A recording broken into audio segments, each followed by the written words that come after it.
Parent verbs and Igbo meanings. We are going to look into parent verbs now and their Igbo meanings. Igbo verbs, English meanings. Biri, biri or be. It means live. Biri or be means live. They are parent verbs. Either you call it biri, it means live, or be, it means live. Two of them means the same thing. Bupu is another parent verb. Bupu, it means carry out or carry away. Bute, carry in. Bute, carry in. Bubiga, carry over. Bubiga, carry over. All these are parent verbs.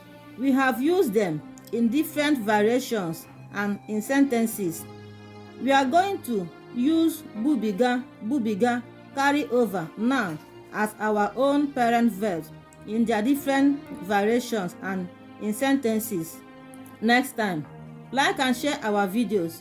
Bye.